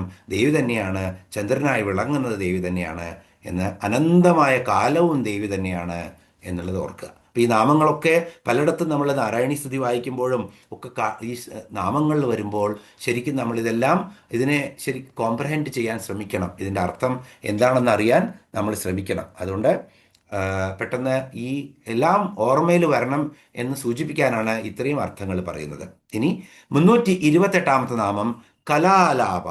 അപ്പം ലാ എന്നുള്ളത് ശരിക്കും മലയാളത്തിലേ ഉള്ളൂ, ലായും ളായും. ബാക്കി ള എന്നാണ് മോസ്റ്റ് ഓഫ് ദ അക്ഷരങ്ങൾ വരുന്നത്. ഇപ്പം കാളി എന്ന് പറയുന്ന പോലെ കാലി, കാളി എന്ന് രണ്ടും വരും. അപ്പം ലായും ളായും നമുക്കേ ഉള്ളൂ, മറ്റത് ഒരക്ഷരമായിട്ട് പോകും. അപ്പോൾ ള എന്നും നമുക്കിതിനെ വ്യാഖ്യാനിക്കുമ്പോൾ നമുക്ക് എടുക്കാം. അപ്പോൾ കളമായ, കളം എന്ന് പറഞ്ഞാൽ മധുരമായ ആലാപം. ആലാപം എന്ന് പറഞ്ഞാൽ സംഗീതമാണ്, വാക്കാണ്, അല്ലെങ്കിൽ സംസാരമാണ്. നമ്മൾ എന്ത് നമ്മൾ പറയുന്നുവോ അതൊക്കെയാണ്. അപ്പോൾ കലാലാപ നമ്മൾ ശരിക്കും കളാലാപ എന്ന് പറയാൻ കളരവം എന്ന് നമ്മൾ മനുഷ്യൻ്റെ കളരവം എന്ന് പറയുമോ? ഇല്ല. കാരണം മനുഷ്യൻ വ്യക്തമായിട്ടാണ് സംസാരിക്കുക. അതേസമയത്ത് കിളികളുടെ കളകളാരവം എന്ന് പറയും. കിളികൾ എന്താ പറയുന്നതെന്ന് കിളികൾക്ക് മനസ്സിലാവുണ്ടാവും. നമുക്ക് കോംപ്രഹെൻഡ് ചെയ്യാൻ പറ്റാത്തത് നമ്മൾ ഒന്നുമില്ല എന്ന് പറയുന്നു. പക്ഷേ അവ്യക്തമായിട്ടുള്ള മധുരം, അതിനാണ് കളരവം എന്ന് പറയുന്നത്. അവ്യക്തമായിട്ടുള്ള മധുരം. അപ്പോൾ ഓരോ കിളികളുടെ ശബ്ദം അവ്യക്തമാണ്, മധുരമാണ്. അതുകൊണ്ടാണ് മധുരമായിട്ടുള്ള ശബ്ദത്തിനെ കളവാണി എന്ന് പറയും. ശരിക്കും കളവാണി എന്ന് പറഞ്ഞു കഴിഞ്ഞാൽ കുറച്ച് അവ്യക്തം കൂടിയാണ് എന്ന് ഓർക്കുക, ശരിക്കുള്ള അർത്ഥത്തിൽ പോകുമ്പോൾ. അപ്പോൾ കളമായ, മധുരമായ, അവ്യക്ത മധുരമായിട്ടുള്ള ആലാപനത്തോടു കൂടിയവൾ, സംസാരത്തോടു കൂടിയവൾ, അല്ലെങ്കിൽ നന്നായിട്ട് വാക്കുകൾ പുറത്തു വരുന്നവൾ, പുറപ്പെടുവിക്കുന്നവളായിട്ടുള്ള ദേവിയാണ് കലാലാപ. ഇനി ക എന്ന് പറഞ്ഞാൽ ബീജാക്ഷരമാണ്, ബ്രഹ്മം. ബ്രഹ്മം എന്നുള്ള അർത്ഥമാണ് ക എന്ന് പറഞ്ഞാൽ. ലാല എന്ന് പറഞ്ഞാൽ എന്താണ്? ഉമിനീരാണ്. സംസ്കൃതത്തിൽ ലാല എന്ന് പറഞ്ഞാൽ ഉമിനീരാണ്. അപ്പൊ ക എന്ന് പറയുന്ന ബ്രഹ്മം, ലാല എന്ന് പറഞ്ഞാൽ ഉമിനീര്. ഇനിയോ ആപ, കല, ക, ലാല, ആപ, കലാലാപ. ഇങ്ങനെ നമ്മൾ സംസ്കൃതത്തിൽ അതിന് വാക്കുകളെ മുറിച്ചെടുക്കുമ്പോൾ ക, ലാല, ആപ എന്ന് പറഞ്ഞാൽ, ആപ എന്ന് പറഞ്ഞാൽ പ്രാപിക്കത്തക്കവൾ എന്നാണ്. പ്രാപിക്കപ്പെട്ടവൾ, തക്കവളാണ്. അപ്പോൾ ശരിക്കും ഒരു ഇഷ്ടമുള്ള വസ്തു കണ്ടാൽ എങ്ങനെ വായിൽ ഉമിനീര് വരുന്നുവോ, സ്വതസിദ്ധമായിട്ട് ഒന്നും നമ്മൾ ചെയ്യേണ്ട ആവശ്യമില്ല, തനിയെ വന്നോളും. ആ സ്വതസിദ്ധമായിട്ട് ഉമിനീര് വരുന്നത് പോലെ സ്വാഭാവികമായിട്ട് അതേപോലെ ഇച്ഛാശക്തിയോടുകൂടി ആ ബ്രഹ്മസ്വരൂപിണിയെ നമ്മൾ ബ്രഹ്മത്തെ നമുക്ക് വെളിവാക്കി തരുന്നവളാണ് ദേവി. അതുകൊണ്ടാണ് ദേവിയെ ക, ലാല, ആപ എന്ന് പറയുന്നത്. ഇപ്പോൾ വായിൽ ഉമിനീര് എത്ര സ്വാഭാവികമായി വരുന്നുവോ അതേപോലെ ശരിക്കും നല്ല ഭക്തന്മാർക്ക് ബ്രഹ്മജ്ഞാനത്തെ കൊടുക്കുന്നവളാണ്, വെളിവാക്കി കൊടുക്കുന്നവളാണ് ദേവി സ്വാഭാവികമായിട്ടും. അതുകൊണ്ട് ദേവിയെ കലാലാപ എന്ന് പറഞ്ഞു. അപ്പോൾ ശരിക്കും നമുക്കതിനെ ഒരു സ്ഥൂലമായിട്ടുള്ള നാമം എടുക്കുകയാണെങ്കിൽ വളരെ കളര മധുരമായിട്ടുള്ള സുന്ദരമായിട്ടുള്ള വാക്കോട് കൂടിയിട്ടുള്ള ദേവി. അതുകൊണ്ട് ദേവി കലാലാപ. അതുപോലെ തന്നെ ദേവി പ്രാർത്ഥിച്ചു കഴിഞ്ഞാൽ ബ്രഹ്മജ്ഞാനം തരുന്നവളാണ്, ഉമിനീര് വരുന്നത് പോലെ അത്രയും എളുപ്പമായിട്ട്. അതുകൊണ്ട് ദേവി കലാലാപ. ഇനി 329 നാമം നോക്കാം, കാന്ത. സംസ്കൃത വാക്കാണ്. കാരണം കാന്ത ഞാനും വരാം എന്ന് പറഞ്ഞു കഴിഞ്ഞാൽ തൃശ്ശൂർക്കാർക്ക് ആരായി? ഭർത്താവായി മാറും. അത് നമ്മൾ വിളിക്കുന്ന പോലെയാണ്. അതല്ല, ശരിക്കും കാന്ത എന്ന് പറഞ്ഞു കഴിഞ്ഞാൽ കമനീയ രൂപമുള്ളവൾ എന്നുള്ളതാണ്. കാന്ത എന്ന് പറഞ്ഞാൽ ഭാര്യ എന്നും, കാന്തനും കാന്തയും. അപ്പോൾ ശരിക്കും ആദ്യത്തെ അർത്ഥം കമനീയമായ രൂപമുള്ളവൾ, വളരെ സൗന്ദര്യമുള്ളവൾ, അതാണ് കാന്ത എന്നുള്ള അർത്ഥം. അപ്പോൾ ഭക്തന്മാർക്ക് ഏത് രൂപത്തിൽ വിചാരിച്ചോളൂ അത്യാകർഷണീയാണ് ദേവി. ഒരു മാഗ്നറ്റ് പോലെ ആ ആകർഷണീയത ദേവിയുടെ ഇങ്ങനെ നിറഞ്ഞു നിൽക്കുകയാണ്. അപ്പോൾ കമനീയ രൂപമുള്ളവളാണ് ദേവി, സൗന്ദര്യമുള്ളവളാണ് ദേവി, ഭക്തന്മാരുടെ ഹൃദയത്തിൽ നിറഞ്ഞു നിൽക്കുന്നവളാണ് ദേവി. ആ ദേവി കാന്ത. ഇനി കാന്ത എന്ന് പറഞ്ഞാൽ ഭാര്യ എന്നുള്ള അർത്ഥമുണ്ട്. കാമേശ്വരന് കാന്തയായവളാണ്. ശ്രീപരമേശ്വരന്റെ ശക്തിയാണ്, പത്നിയാണ് ദേവി. ഇപ്പൊ ശ്രീപരമേശ്വരന്റെ ഭാര്യയായ കാന്ത എന്നുള്ള അർത്ഥത്തിൽ നമ്മൾക്ക് ദേവിയെ കാന്ത എന്നുള്ള നാമത്തിൽ എടുക്കാം. ഇനിയോ ക എന്ന് പറഞ്ഞാൽ ബ്രഹ്മമാണ്, നമ്മൾ കണ്ടു കഴിഞ്ഞു. ക ബ്രഹ്മം, ക അന്തം, കാന്തം. അപ്പോ അന്തം അല്ലെങ്കിൽ അന്ത എന്ന് പറഞ്ഞാൽ നിർണയിക്കുന്നതിനാണ്, അവസാനിപ്പിക്കുന്നത് നിർണയിക്കുന്നതിനാണ് അന്തം എന്ന് പറയുന്നത്. അപ്പൊ ഈ ബ്രഹ്മം, നിഷ്കള ബ്രഹ്മം തന്നെയാണ് ദേവി എന്ന നിർണയമാണ്. അതുകൊണ്ടാണ് ക അന്തം എന്നുള്ള അർത്ഥത്തിലും ദേവി കാന്തയാണ്. നിർണയമാണ് ദേവി. ക എന്നുള്ള ബ്രഹ്മം ദേവി തന്നെയാണ് എന്ന് നിർണയമാണ്. അതുകൊണ്ട് ദേവി കാന്ത. അപ്പോൾ കമനീയ രൂപമുള്ളവൾ എന്നുള്ള വ്യവഹാരികമായിട്ടുള്ള അർത്ഥം എടുത്താൽ മതി. ആ അർത്ഥം നന്നായി മനസ്സിലാക്കുക. ദേവിയുടെ നാമം കാന്ത. ഇനി മുന്നിലേക്ക് പോവാം. 330 നാമം. 330 നാമം കാദംബരി പ്രിയ. കാദംബരി പ്രിയ. അപ്പോ കദംബം നമുക്കറിയാം. കദംബ കുസുമപ്രിയാണ് ദേവി എന്ന് കണ്ടു. കദംബ വനവാസിനിയാണ് ദേവി എന്ന് കണ്ടു. ഇപ്പൊ വരുന്നത് എന്താണ്? കാദംബരി പ്രിയ. എന്നാ കാദംബരി എന്താണെന്ന് നോക്കാം. കദംബ പുഷ്പത്തിന്റെ ചാറിൽ നിന്നും എടുക്കുന്ന ഒരു മധുവാണ്. മധു എന്ന് പറഞ്ഞാൽ മദ്യം അല്ലെങ്കിൽ ലഹരിയുള്ള മധു ആണ് എന്ത്? കാദംബരി.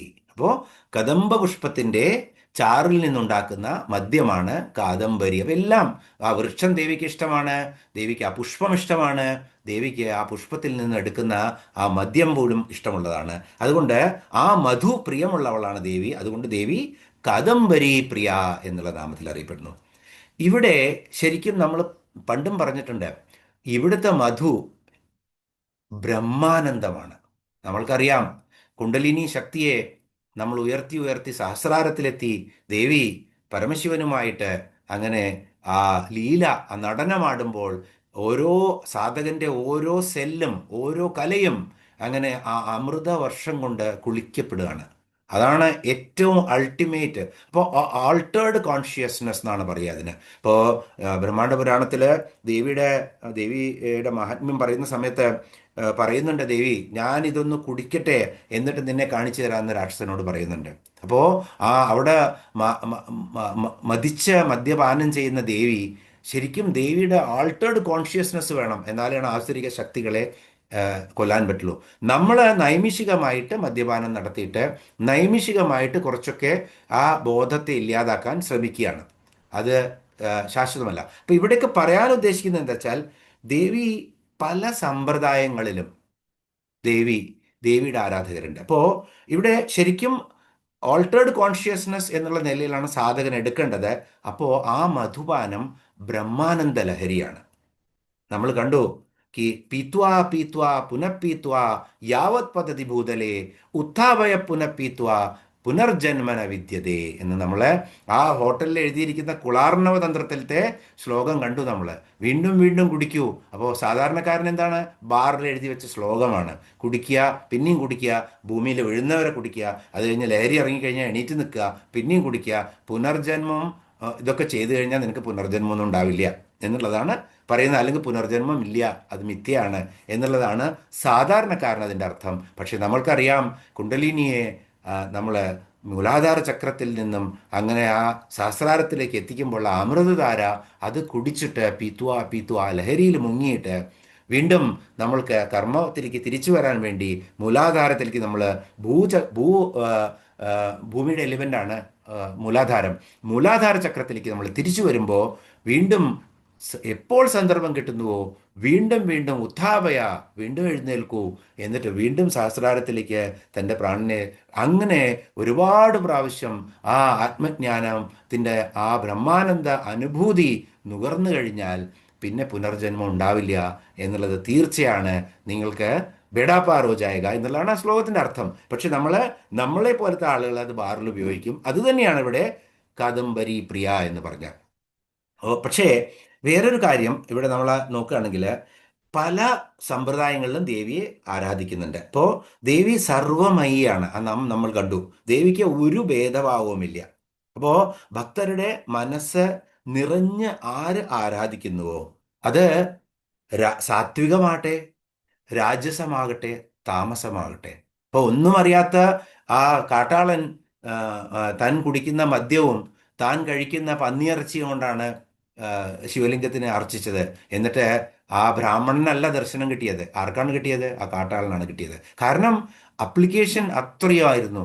തൻ്റെ കണ്ണ് എടുത്ത് ചൂഴ്ന്ന് ഒരു കണ്ണ് വെച്ചു, അതിനുശേഷം രണ്ടാമത്തെ കണ്ണ് വെക്കാൻ ചൂഴ്ന്നു കഴിഞ്ഞാൽ വെക്കാൻ പറ്റില്ല എന്നപ്പോൾ പെരുവിരൽ കൊണ്ട് ആദ്യം ശിവലിംഗത്തിൽ ചവിട്ടിയിട്ട് അവിടെ ആ, മാർക്ക് ചെയ്തതിന് ശേഷമാണ് രണ്ടാമത്തെ കണ്ണും ചൂഴ്ന്നെടുത്ത് വെച്ചത്.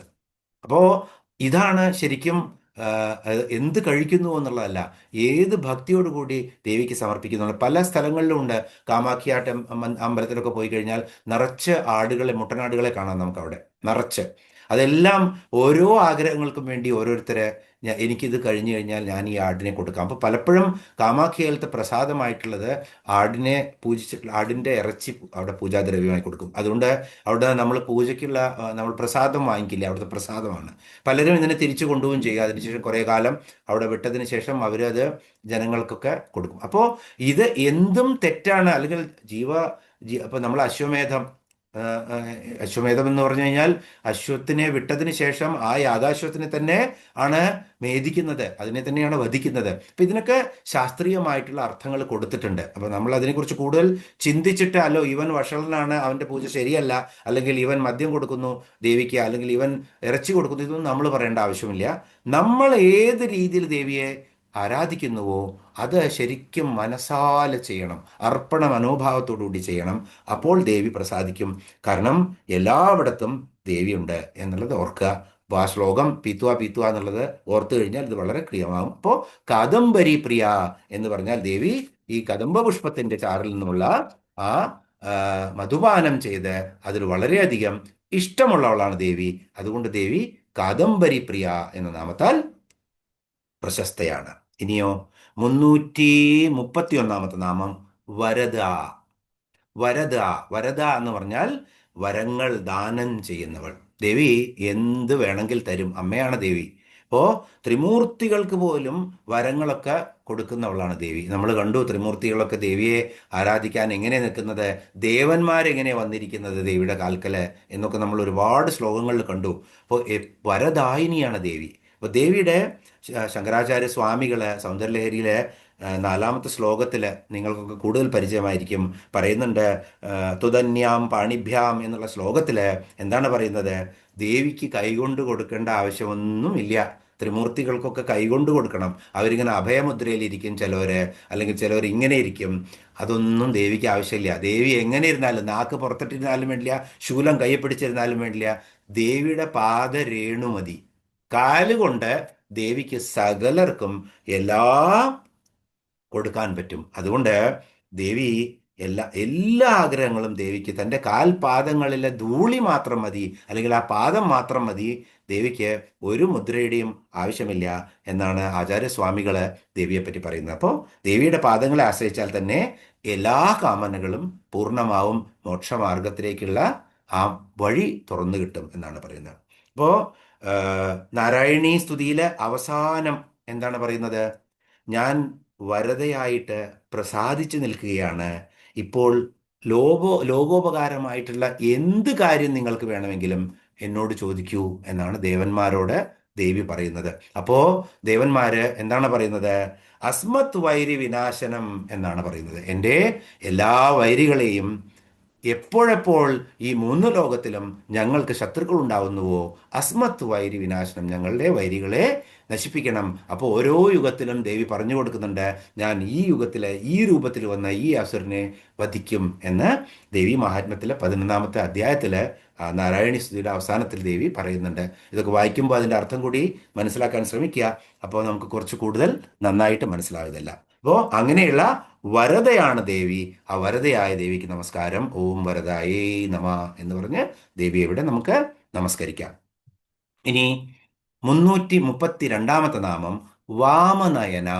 വാമനയന, വാമം എന്ന് പറഞ്ഞാൽ മനോഹരം എന്നാണ് ഇവിടുത്തെ അർത്ഥം. നയനം എന്ന് പറഞ്ഞാൽ കണ്ണുകൾ. അപ്പോൾ സുന്ദരി, വളരെ സുന്ദരിയായിട്ടുള്ള കണ്ണുകളോട് കൂടിയവൾ. ദേവി തന്നെ സുന്ദരിയാണ്. രാജീവലോചന എന്നുള്ള നാമം നമ്മൾ കണ്ടു. രമ്യ രാജീവലോചന, അത് തന്നെയാണ് ഇവിടെ വാമനയന എന്ന് പറഞ്ഞാൽ വളരെ വളരെ മനോഹരമായിട്ടുള്ള നയനത്തോടു കൂടിയവൾ, ആ നയനമുള്ളവൾ ദേവി രാജീവലോചന. അപ്പോൾ ശരിക്കും ദേവി ആരാധിക്കുന്ന ഒരു സമ്പ്രദായം കൂടിയാണ് വാമസമ്പ്രദായം. വാമസമ്പ്രദായത്തില് ആ വാമസമ്പ്രദായത്തിലൂടെയുള്ള പൂജയിലൂടെ ഭക്തരെ നയിക്കുന്നവളാണ് വാമനയന.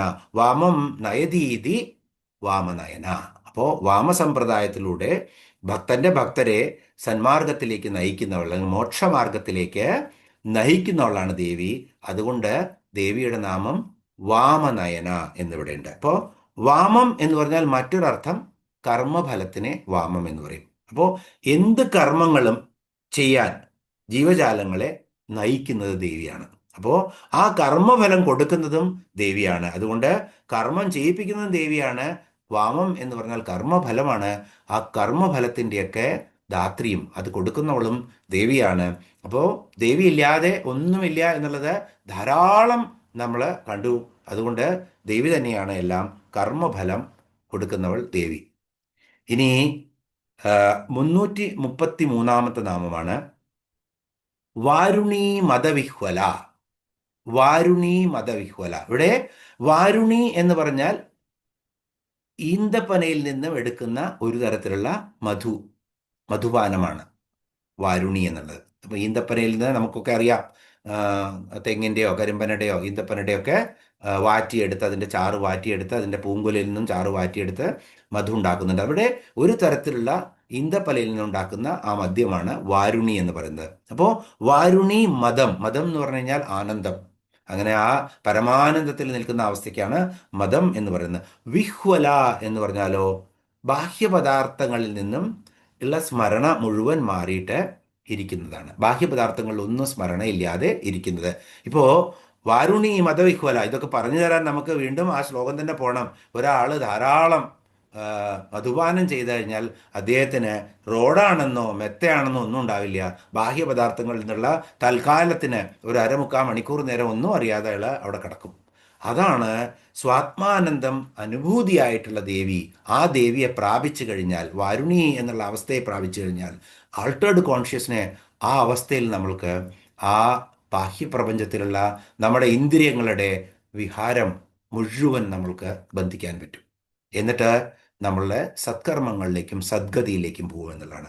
അപ്പോൾ ഇവിടുത്തെ വാരുണി എന്ന് പറയുന്നത് മധുപാനം ചെയ്തിരിക്കുന്ന ദേവിയാണെങ്കിലും സ്വാത്മാനന്ദം അനുഭൂതിയായിട്ട് അനുഭവിക്കുന്നവളാണ്. ഉള്ളിലിരിക്കുന്ന ആ ആനന്ദത്തെ അങ്ങനെ അകമഴിഞ്ഞ് ആഹ്ലാദിച്ചിട്ട് മറ്റുള്ളതെല്ലാം മറന്ന്, ഇപ്പം നമ്മൾക്ക് അറിയാം ഓരോ നമ്മുടെ യോഗയുടെ ഓരോ അവസ്ഥകളിലും പോയിട്ട് നമ്മൾ സമാധിയിലേക്ക് പോകുമ്പോൾ എല്ലാം ഇന്ദ്രിയങ്ങളെ മുഴുവൻ നമ്മൾ അടക്കി നിർത്തിയതിന് ശേഷമാണ് നമ്മൾക്ക് യോഗയിൽ സമാധി എന്നുള്ള അവസ്ഥയിലേക്ക് പോകുന്നത്. അപ്പോൾ 1 മിനിറ്റാണെങ്കിലും 2 മിനിറ്റാണെങ്കിലും ആ അനുഭൂതി നമ്മൾക്ക് മണിക്കൂറുകളോളം നിലനിൽക്കും.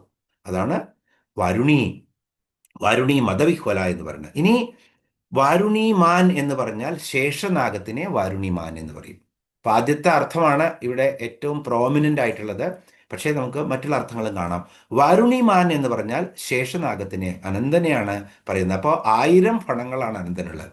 ഈ 1000 ഫണങ്ങളുടെ സഹായത്തോടെ ഈ ബ്രഹ്മാണ്ടത്തെ, ഈ ഭൂമിയെ താങ്ങി നിർത്തുന്നത് ആരാണ്? അനന്തനാണ്. അതാണ് സങ്കല്പം. അങ്ങനെ അനന്തൻ തൻ്റെ 1000 പത്തികളിൽ താങ്ങി നിർത്തുകയാണ്. അപ്പോൾ ആ താങ്ങി നിർത്തുന്ന വളരെ ഗുരുത്വമേറിയിട്ടുള്ള ഒരു കർമ്മമാണത്. ആ കർമ്മത്തിൽ മാത്രം അതീവ ശ്രദ്ധയാണ് അദ്ദേഹത്തിന്. അപ്പോൾ എങ്ങനെ അവിഹ്വലനാണോ, അവിടെ വാരുണി മദ് അവിഹ്വല എന്നായി മാറും. മദ വിഹ്വല എന്നല്ല അവിടെ അർത്ഥം വരിക, വാരുണി മദ് അവിഹ്വല. അപ്പോൾ അതേപോലെ വാരുണിമാനായിരിക്കുന്ന ഈ ഭൂമിയെ താങ്ങി നിർത്തുന്ന ആ കർമ്മത്തിൽ അവിഹ്വലനായിട്ട്, മറ്റൊന്നും അറിയില്ല, അതിന് മാത്രം ശ്രദ്ധിച്ചു നിൽക്കുന്ന ആ അനന്തനെ പോലെ അതേ അവസ്ഥയിലുള്ള ദേവിയാണ് വാരുണി മദവിഹ്വല എന്ന് പറയുന്നത്. ചുരുക്കം പറഞ്ഞു കഴിഞ്ഞാൽ നമ്മുടെ ബാഹ്യമായിട്ടുള്ള എല്ലാം മാറി ഏതിലാണോ നമ്മൾ ശ്രദ്ധ കേന്ദ്രീകരിക്കുന്നത്, ആ ശ്രദ്ധയിൽ മാത്രം നമ്മൾ ശ്രദ്ധ കേന്ദ്രീകരിക്കുമ്പോൾ ആ ആനന്ദം നമുക്ക് ലഭിക്കുന്നത്, ആനന്ദമായിരിക്കുന്ന ആനന്ദ സ്വരൂപിയായിരിക്കുന്ന ദേവിയാണ് വാരുണി മദവിഹ്വല എന്നുള്ളത്. അങ്ങനെ 333 ശ്ലോകത്തോടുകൂടി ഈ നാമം കഴിഞ്ഞിരിക്കുകയാണ്. ഇനി നമുക്ക് 75 ശ്ലോകത്തിലേക്ക് പോകാം. വിശ്വാദികാ വേദവേദ്യ വിന്ധ്യാചല നിവാസിനി വിധാത്രീ വേദജനനി വിഷ്ണുമായ വിലാസിനി വിശ്വാദിക വേദവേദ്യ വിന്ധ്യാചല നിവാസിനി വിധാത്രി വേദജനനി വിഷ്ണുമായ വിലാസിനി. 334 മുതൽ 340 വരെയുള്ള 7 നാമങ്ങളാണ്. അപ്പോൾ ഓരോ ശ്ലോകത്തിലും നാമങ്ങൾ കുറേ വരുന്നുണ്ട്. അപ്പോൾ ആദ്യമൊക്കെ നാമങ്ങൾ കുറവായിരുന്നു, ഇപ്പോൾ നാമങ്ങൾ കൂടുതലാണ് ഒരു ശ്ലോകത്തിൽ. അപ്പോൾ 334 നാമമാണ് വിശ്വാധിക. വിശ്വാധിക വിശ്വത്തെക്കാൾ അധികം ഉത്കൃഷ്ടമായവളാണ്, വിശ്വത്തെക്കാളും ഉന്നതമായ സ്ഥാനത്തിരിക്കുന്നവളാണ് ദേവി വിശ്വാധിക. വിശ്വത്തെക്കാളും ശ്രേഷ്ഠമായവളാണ് ദേവി, അതുകൊണ്ട് ദേവി വിശ്വാധിക. എല്ലാ തത്വങ്ങളെക്കാളും ശ്രേഷ്ഠമായവളാണ് ദേവി, അതുകൊണ്ട് ദേവി വിശ്വാധിക. 36 തത്വങ്ങളെ കൊണ്ടാണ് ഈ ബ്രഹ്മാണ്ടത്തെ നിർമ്മിച്ചിരിക്കുന്നത്, നമ്മൾ പലതവണ കണ്ടു. അതുപോലെ തന്നെ നമ്മുടെ ഈ പഞ്ചഭൂതങ്ങളെ കൊണ്ട് നിർമ്മിച്ചിരിക്കുന്ന ഈ ശരീരവും ബേസിക്കലി ആ 36 തത്വങ്ങളാണുള്ളത്. അപ്പോൾ ഇവിടെ എല്ലാ തത്വങ്ങളും ദേവി തന്നെയാണ്, കാരണം ദേവിയിൽ നിന്നും വന്ന തത്വങ്ങളാണ്. അപ്പോൾ ദേവി അതിലൊക്കെയും അപ്പുറത്തുള്ളത് കൊണ്ടാണ് ദേവി ആ തത്വങ്ങൾക്കൊക്കെയും അപ്പുറത്താണ്. അതുകൊണ്ട് വിശ്വാധിക, വിശ്വം നിർമ്മിക്കപ്പെട്ട 36 തത്വങ്ങൾക്കും അപ്പുറത്താണ് ദേവി, അതുകൊണ്ട് ദേവി വിശ്വാധിക. ഇനി വിശ്വാധികൻ എന്ന് പറഞ്ഞാൽ രുദ്രൻ എന്ന് പറയും. അപ്പോൾ ആ രുദ്രന്റെ രൂപം ധരിച്ചവളാണ് വിശ്വാധിക. രുദ്രൻ വിശ്വാധികൻ, രുദ്രാണിയായിട്ടുള്ള ദേവി വിശ്വാധിക എന്ന് പറയും. ഇനി 36 തത്വങ്ങളെ കൊണ്ട് ദേവി ഈ പ്രപഞ്ചം നിർമ്മിച്ചപ്പോൾ ദേവിയുടെ വിഭൂതികളാണ് ഈ 36 തത്വങ്ങൾ. നമുക്ക് ആ വിഭൂതികളുടെ ഒരു പ്രതിനിധാനമാണ് എന്ത്? നമ്മൾ കുങ്കുമാർച്ചന ചെയ്യും ദേവിക്ക്. പൗർണമി ദിവസങ്ങളിലും വിശേഷ ദിവസങ്ങളിലൊക്കെ കുങ്കുമാർച്ചന, ഗുരുതി എന്നും പറയും, കുങ്കുമാർച്ചന എന്നും പറയും. കുങ്കുമം നിർമ്മിക്കുന്നത് എങ്ങനെയാണ്? കുങ്കുമാർച്ചനയ്ക്ക് മഞ്ഞളും ചുണ്ണാമ്പും കൂട്ടുന്നു. അപ്പോൾ ചുണ്ണാമ്പ് വെളുപ്പ് നിറത്തെ പ്രതിനിധാനം ചെയ്യുന്നു, മഞ്ഞള് മഞ്ഞ നിറത്തെ പ്രതിനിധാനം ചെയ്യുന്നു. ശ്രദ്ധിച്ചു കേൾക്കണം. അപ്പോൾ കുങ്കുമവും ഇതിൻ്റെ അർത്ഥം ഇങ്ങനെയാണ് വരുന്നത്. ഈ ഗുരുതിയുടെ അല്ലെങ്കിൽ ഈ കുങ്കുമാർച്ചനയുടെ അർത്ഥം ശരിക്കും പറയുകയാണെങ്കിൽ ചുണ്ണാമ്പും മഞ്ഞളും ചേർക്കുമ്പോൾ വെളുപ്പ് എന്നുള്ള ശിവതത്വം, അതുപോലെ തന്നെ മഞ്ഞ എന്നുള്ളത് പൃഥ്വിതത്വമാണ്. ഇത് രണ്ടും കൂടിച്ചേരുമ്പോൾ എന്താണ് വരുന്നത്? വെളുപ്പ് എന്നുള്ള ശിവതത്വവും മഞ്ഞ എന്നുള്ള പൃഥ്വിതത്വവും കൂടിച്ചേരുമ്പോൾ അരുണവർണ്ണമാണ് ഉണ്ടാകുന്നത്. അരുണവർണ്ണം ഈ പ്രപഞ്ചത്തിൻ്റെ സ്വരൂപം തന്നെയാണ്. പ്രപഞ്ചം ഇങ്ങനെ സൂര്യൻ ഉദിക്കുമ്പോൾ കാണുന്ന അരുണവർണ്ണം. ഇപ്പം ഞാൻ അടുത്ത സീതാ സ്വയംവരം എന്നുള്ള തുളസീദാസിൻ്റെ രാമചരിതമാനസത്തിലെ രാജേഷ് ആനന്ദ സരസ്വതിയുടെ ഒരു മനോഹരമായ വ്യാഖ്യാനം ഇന്നലെ രാത്രി 11 മണിക്ക് 11:30 വീട്ടിലെത്തിയത്. അഹമ്മദാബാദിൽ നിന്ന് ടാക്സിയിലിരിക്കുമ്പോൾ ഉറക്കം വെച്ച് കഴിഞ്ഞാൽ ഡ്രൈവർക്ക് ഉറക്കം വരില്ല, അതൊരു പർപ്പസാണ്. അപ്പോൾ അതിനകത്തൊരു രംഗം കാണിക്കുന്നുണ്ട്. എല്ലാ രാജാക്കന്മാരും ത്രംബകം കൊലയ്ക്കാൻ പറ്റാതെ ഇങ്ങനെ ഇരിക്കുകയാണ്. സീത വന്ന് നിൽക്കുന്നുണ്ട്. ഒടുവിൽ വൃദ്ധനായ ജനകൻ പറയാണ്, ഇനി നിങ്ങൾ ഇതൊന്നും ചെയ്യണ്ട. ഈ മിഥിലാപുരിയില് ഒരു യുവാവും ഇല്ലേ ഈ വയസ്സന്മാരായ രാജാക്കന്മാരല്ലാതെ? ഓരോരുത്തർക്കും അത് എടുക്കാൻ പോലും പറ്റുന്നില്ല. എന്നിട്ട് പറയാണ് ആരുമില്ലേ എന്ന് പറയാണ്. അപ്പൊ ജനകന്റെ ഉദ്ദേശം എന്തായിരുന്നു? ലക്ഷ്മണനെ പ്രകോപിപ്പിക്കാന്ന്. അപ്പൊ ലക്ഷ്മണൻ പ്രകോപിച്ചു കഴിഞ്ഞാൽ രാമൻ എണീക്കും, അതാണ്. അപ്പോൾ ലക്ഷ്മണൻ ഇങ്ങനെ ചാലഞ്ച് ചെയ്തപ്പോൾ ലക്ഷ്മണൻ എണീക്കുകയാണ്. എണീറ്റതിന് ശേഷം ലക്ഷ്മണൻ പറയാണ്, അങ്ങയുടെ ശക്തി ഉണ്ടെങ്കിൽ ഇതെന്താണ്, ഈ ബ്രഹ്മാണ്ടം തന്നെ ഞാൻ പൊക്കാമെന്നാണ് പറയുന്നത്. രാമചരിതമാനസത്തിലെ വളരെ രസകരമായ ശ്ലോകങ്ങളാണ്. ആ ശ്ലോകത്തിൽ പറയാണ്, ഞാൻ ഈ ബ്രഹ്മാണ്ടം തന്നെ പൊക്കിയെടുക്കാം എന്നാണ് പറയുന്നത്. എന്നിട്ട് ബ്രഹ്മാണ്ടം പൊക്കും എന്ന് പറഞ്ഞപ്പോൾ അവിടെ ഇരുന്ന രാജാക്കന്മാരൊക്കെ പേടിക്കുകയാണ്, നമുക്ക് വീട്ടിലേക്ക് പോകാൻ. അപ്പോൾ ഒരാൾ ചോദിക്കുകയാണ്, നിന്റെ വീട് ഈ ബ്രഹ്മാണ്ടത്തിലല്ലേ എന്ന്. അങ്ങനെ അവർ അവിടേക്ക് ഇരുന്ന് പറയുമ്പോൾ വളരെ ശക്തമായ ഭാഷയിൽ പറയുമ്പോൾ പറയും, നിനക്ക് ശക്തിയുണ്ടോ എന്ന് ചോദിക്കുകയാണ് രാമൻ. അപ്പോൾ പറയാണ്, അങ്ങാണ് എൻ്റെ ശക്തി എന്ന്. എന്നിട്ട് രാമനോട് ചോദിക്കുകയാണ്, രണ്ടുപേരും എല്ലാം ഇളകി. ലക്ഷ്മണന്റെ ഈ നിശ്ചയദാർഢ്യത്തോടു കൂടിയിട്ടുള്ള ഈ ഭാഷണം കേട്ടപ്പോൾ എല്ലാം ഇളകി, ഭൂമി മൂലം വിറച്ചു എന്നാ പറഞ്ഞത്. 2 സാധനം ഇളകിയില്ല എന്നാണ് ലക്ഷ്മണൻ പറയുന്നത്. ഒന്ന്, ഈ ത്രംബകം വില്ല് ഇളകിയില്ല. രണ്ടാമത്തത് രാമൻ ഇളകിയില്ല. ഇത് രണ്ടും ഇളകാതിരിക്കുന്ന സമയത്ത് ലക്ഷ്മണൻ പറഞ്ഞപ്പോൾ രാമൻ പറയാണ്, സൂര്യൻ വരണമെങ്കിൽ ആദ്യം അരുണൻ വരണം. അരുണനാണ് സൂര്യനെ നയിച്ചു കൊണ്ടുവരുന്ന തേരാളിയായിട്ട്. അരുണൻ, ആ സൂര്യോദയത്തിന് മുന്നേ കാണുന്ന അരുണാഭ, അതാണ് നമ്മുടെ ഇവിടെ അരുണവർണ്ണം കുങ്കുമം എന്ന് പറഞ്ഞപ്പോൾ പെട്ടെന്ന് ഓർമ്മ വന്നതാണ്. ആ അരുണൻ ഉദിക്കാതെ എങ്ങനെ സൂര്യൻ വരും? അതുകൊണ്ട് ലക്ഷ്മണ, നീ ഉദിച്ചു കഴിഞ്ഞു എന്ന് പറഞ്ഞു. അപ്പോഴാണ് വിശ്വാമിത്രൻ പറയുന്നത് രാമചരിതമാനസിലെ, രാമ പോയിട്ട് വില്ല് എടുക്കൂ, കുലയ്ക്കൂ, തൊടുക്കൂ എന്ന്. ഒന്നും വേറൊന്നും പറയുന്നില്ല, സംശയമേ ഇല്ല. ഒരു നിമിഷം കൊണ്ട് കാര്യം കഴിഞ്ഞു എന്നുള്ളതാണ്. ഇപ്പോൾ ഇവിടെ രാമന്റെ തുളസിദാസിന്റെ വാക്കുകളാണ്, സൂര്യൻ വരണമെങ്കിൽ എന്തു വേണം? അരുണൻ വരണം. അതുപോലെ തന്നെ ഈ പ്രപഞ്ചത്തിലെ എല്ലാ ചൈതന്യങ്ങളും, ശിവനാണെങ്കിലും വിഷ്ണു ആണെങ്കിലും വരണമെങ്കിൽ ദേവി എന്നുള്ള ആ അരുണിമ തന്നെ വേണം. ആ തത്വമാണ് ഇവിടെ കുങ്കുമം കൊണ്ട്, അല്ലെങ്കിൽ ഈ കുങ്കുമാർച്ചന കൊണ്ട് പ്രതിനിധാനം ചെയ്യുന്നത്. മഞ്ഞളും ചന്ദനവും ഇവയെല്ലാം പൃഥ്വിതത്വമാണ്. നമ്മൾ കണ്ടു അത്. ദേവി ഗണേശനെ സൃഷ്ടിച്ചത് എങ്ങനെയായിരുന്നു? എനിക്കും വേണം, എനിക്ക് അനുസരിക്കുന്ന ഒരു മകൻ എന്ന് വിചാരിച്ച് പാർവതി തൻ്റെ ശരീരത്തിൽ പുരട്ടിയിരിക്കുന്ന ലേപനങ്ങൾ, ചന്ദനവും മഞ്ഞളും ഒക്കെയുള്ള ആ ലേപനം എടുത്തിട്ട് കുഴച്ചിട്ടാണ് ആരെയുണ്ടാക്കിയത്? ഗണേശനെ ഉണ്ടാക്കിയത്. അതുകൊണ്ടാണ് മൂലാധാരത്തിലെ പൃഥ്വിതത്വമാണ് ചന്ദനവും മഞ്ഞളും ഒക്കെ സൂചിപ്പിക്കുന്നത്. മഞ്ഞ നിറം പൃഥ്വിതത്വത്തെ സൂചിപ്പിക്കുന്നത്. അതുകൊണ്ട് തന്നെ മൂലാധാര ചക്രത്തിന്റെ നിറം മഞ്ഞയാണ്. മൂലാധാര ചക്രത്തിന്റെ ആസ്ഥാനം പൃഥ്വിതത്വമാണ്. അതുകൊണ്ടാണ് മൂലാധാര ചക്രത്തിന്റെ അടിസ്ഥാന ദേവതയായിട്ട് ഗണേശ്വരൻ അവിടെ ഇരിക്കുന്നത്. അപ്പോ ഇതെല്ലാം നമുക്ക് ഓർമ്മ വരണം. എന്ത് കാണുമ്പോൾ? കുങ്കുമം തൊടുമ്പോഴും, കുങ്കുമം അർച്ചന ചെയ്യുമ്പോഴും, മഞ്ഞളും കുങ്കുമവും ചേർത്ത് കുരുതി ഉണ്ടാക്കുമ്പോഴും ഒക്കെ ഇത് ഓർമ്മ വരണം.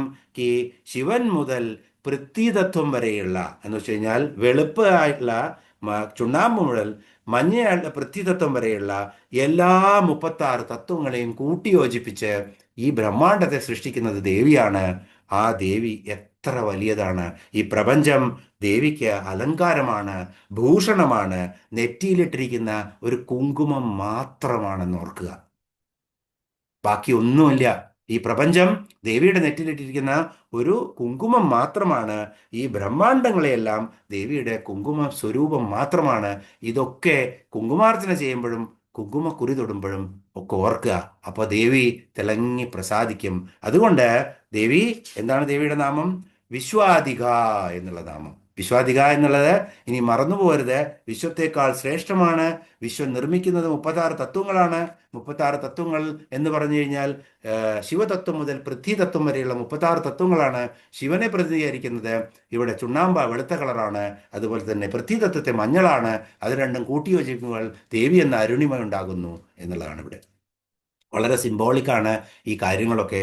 ഇതൊന്നും നമുക്ക് സംസ്കൃതം അറിയാത്തത് കൊണ്ട് നമുക്ക് ആർക്കും അറിയാതെ പോയി. അത് കാരണം നമ്മൾ പലപ്പോഴും ആരെങ്കിലും എന്തെങ്കിലും ചോദിച്ചു കഴിഞ്ഞാൽ അതിനൊന്നും ഉത്തരമില്ല എന്നാണ്. ഓ, കുരുതി എന്ന് വെച്ച് കഴിഞ്ഞാൽ എന്തോ ദുഷ്കർമ്മം ചെയ്യാൻ വേണ്ടി ചെയ്യാണ്. അങ്ങനെയല്ല. ഇതിനൊക്കെ വളരെ ശുദ്ധമായിട്ടുള്ള ദുഷ്കർമ്മത്തിന് വേണ്ടി ചെയ്യുന്ന കാര്യങ്ങൾ വേറെയുണ്ട്. ചോര കൊടുക്കുന്നതും അതാണ്. അപ്പോൾ അതെല്ലാം ആ ചെയ്യുന്നവർ ചെയ്യട്ടെ. ഇനി 75ാമത്തെ നാമം പെട്ടെന്ന് നമുക്ക് വിശ്വാധിക. വേദവേദ്യ. വേദ്യ എന്ന് പറഞ്ഞാൽ അറിയപ്പെടുന്നത്. വേദങ്ങളാൽ അറിയപ്പെടുന്നവളാണ് ദേവി. അതുകൊണ്ട് ദേവി വേദവേദ്യ എന്ന് വെച്ച് കഴിഞ്ഞാൽ ശരിക്കും ത്രിപുര വർണ്ണനയില് എന്താണ് കാണിക്കുന്നത്? ഹൃക്ക്, യജസ്, സാമം, അഥർവം, ഈ 4 വേദങ്ങളും ദേവിയുടെ ചിന്താമണി ഗൃഹത്തിലെ 4 ഗോപുരവാതിലുകളാണ്. ഗോപുരവാതിലുകൾ എന്ന് പറഞ്ഞാൽ പ്രവേശന കവാടങ്ങളെയാണ് ഗോപുരവാതിലുകൾ എന്ന് പറയുന്നത്. അപ്പൊ 4 വേദങ്ങളും ദേവിയുടെ ചിന്താമണി ഗൃഹത്തിന്റെ പ്രവേശന കവാടങ്ങളാണ്. അപ്പൊ ഉള്ളിലിരിക്കുന്നത് ആരാണ്? ആത്മാനന്ദ സ്വരൂപിയായിട്ടുള്ള ദേവിയാണ്. ആ ദേവിയെ ദർശിക്കണമെങ്കിൽ എന്ത് വേണം? ആ ദേവതാ ദർശനം ലഭിക്കണമെങ്കിൽ വേദങ്ങളായ പ്രവേശന കവാടങ്ങളിലൂടെ പോയാൽ മാത്രമേ സാധിക്കൂ എന്നുള്ളതാണ്. വേദങ്ങൾ നിങ്ങളെ കടത്തിവിടല്ല ഇതിനെ. വേദങ്ങൾ ദൂരത്തിരിക്കുന്ന ദേവിയെ ചെറിയ രീതിയിൽ കാണിച്ചു തരും. വേദങ്ങളൊന്നും ഒന്നുമല്ല ദേവിക്ക്. ദേവി ചൂണ്ടിക്കാണിച്ചു തരും. ഈ 4 കവാടങ്ങളിലൂടെ നിങ്ങൾ പ്രവേശിക്കുമ്പോൾ ദേവിയെ ഒന്ന് ചൂണ്ടിക്കാണിച്ചു തരും. അത് വെച്ച് സാധന ചെയ്ത് ആ ദേവിയിൽ എത്തിച്ചേരണം. അതുകൊണ്ട് ദേവി വേദവേദ്യ, വേദങ്ങളാൽ അറിയപ്പെടുന്നവളാണ് ദേവി. അതുകൊണ്ട് ദേവിയുടെ നാമം വേദവേദ്യ. 4:30 നമ്മൾ ദീർഘിപ്പിക്കുന്നില്ല. മറ്റ് നാമങ്ങൾ ഈ ശ്ലോകത്തിൽ 75ാമത്തെ ശ്ലോകത്തിൽ അടുത്ത ക്ലാസ്സിൽ എടുക്കാം. ഓം പൂർണ്ണമദ പൂർണ്ണമിദം പൂർണ്ണാത് പൂർണ്ണമുദച്യതേ പൂർണ്ണസ്യ പൂർണ്ണമാദായ പൂർണ്ണമേവാവശിഷ്യതേ. ഓം ശാന്തി ശാന്തി ശാന്തി.